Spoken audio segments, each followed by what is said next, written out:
विश्वनाथाष्टकम् गङ्गातरङ्गकमनीयजटाकलापम् गौरी निरन्तरविभूषितवामभागम् नारायणप्रियमनङ्गमदापहारम् वाराणसीपुरपतिं भज विश्वनाथम् वाचामगोचरमनेकगुणस्वरूपम् वागीश विष्णुसुरसेवितपादपीठम् वामेन विग्रहवरेण कलत्रवन्तम्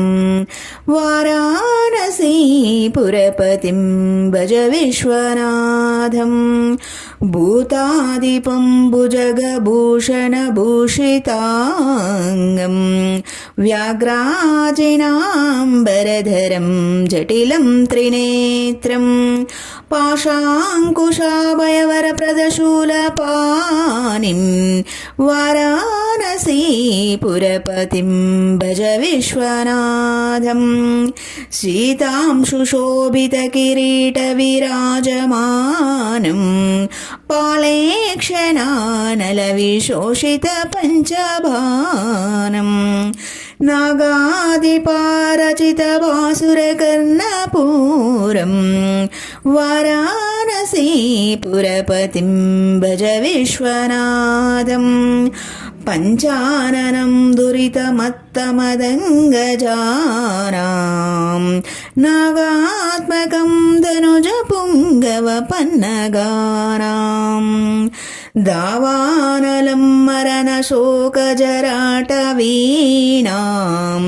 वाराणसीपुरपतिं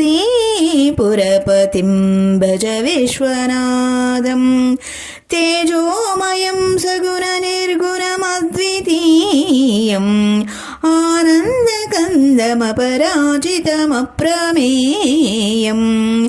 नागात्मकं सकलनिष्कलमात्मरूपम् वाराणसीपुरपतिं भज विश्वनाथम् आशां विहाय परिहृत्य परस्य निन्दां पापेरतिं च सुनिवार्य मनः समाधौ आदाय हृत्कमलगतं परेशं वाराणसीपुरपतिं भज विश्वनाथम् रागादिदोषरहितं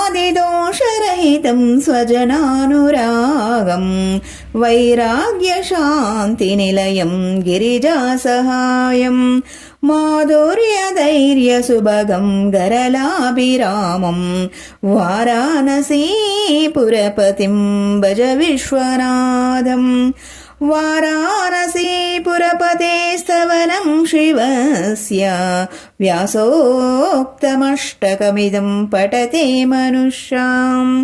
विद्यां श्रियं विपुलसौख्यमनन्तकीर्तिं सम्प्राप्य देहविलये लभते च मोक्षं विश्वनाथाष्टकमिदं य पठेत् शिवसन्निधौ